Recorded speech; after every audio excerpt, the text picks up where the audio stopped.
বন্ধুরা, একটি বিশেষ নিউজ আপনাদেরকে দিতে চাই। সেটি হচ্ছে নরেন্দ্র মোদীর সাথে তাদের যে পররাষ্ট্র মন্ত্রী জয়শঙ্কর, তিনি কিন্তু একটি বৈঠকে বসেন দিল্লিতে।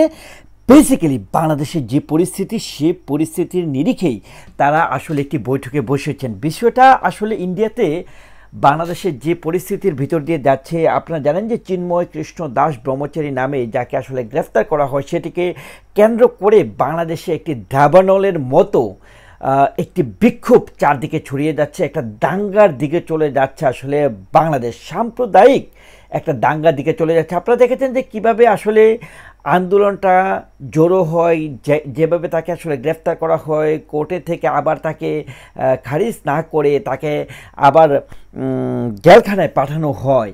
এর এর পিছনে যে বিষয়গুলো কাজ করেছে, দেখেন যে তার যে অনুসারীরা আছে তারা কিন্তু জীবন দিতে প্রস্তুত, এরকম একটা অবস্থানে যায়। এবং সেখানে যে আইনজীবীর যে সাইফুল ইসলামের যে আসলে হত্যা করা হয়, এই বিষয়টিকে কেন্দ্র করে আরও বেশি জটিলতার সৃষ্টি হয়। তো সর্বোপরি বাংলাদেশে যে একটি মানে খুবই বৈরী একটি পরিবেশ, এই যে একটি সাম্প্রদায়িক দাঙ্গার দিকে যে হাঁটছে এবং অলরেডি যে পড়ে গেছে, এই বিষয়টি নিয়েই আসলে বৈঠকে বসেছেন জয়শঙ্কর এবং নরেন্দ্র মোদী।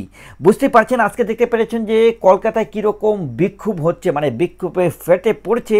যেভাবে মানে তারা বলতে চাচ্ছে যে হিন্দুদের উপর যে অত্যাচার করছে সেটার প্রতিবাদে, এবং চিন্ময় কৃষ্ণ ব্রহ্মচারীকে যে আপনার গ্রেফতার করা হয়েছে, এই জন্য তারা আসলে সকলে জড়ো হয়েছেন। অন্যদিকে দেখা যাচ্ছে যে বাংলাদেশের সাথে ইন্ডিয়ার যে একটি কূটনীতিক যে সম্পর্কে কিছু টানাপোড়ার যে অবস্থা ছিল প্রিভিয়াসলি, এটা কিন্তু আরও বেশি খারাপের দিকে যাচ্ছে। এদিকে বাংলাদেশের পরিস্থিতি নিয়ে সংসদে বক্তব্য রেখেছেন বিদেশ মন্ত্রকের একজন প্রতিমন্ত্রী কীর্তিবর্ধন সিং। তিনি সাফ জানিয়েছেন বাংলাদেশ সরকারকে দিল্লির আহ্বান জানিয়ে যাতে সে দেশে হিন্দু এবং বাকি সংখ্যালঘুদের নিরাপত্তা নিশ্চিত করে বাংলাদেশ ইউনুস সরকার।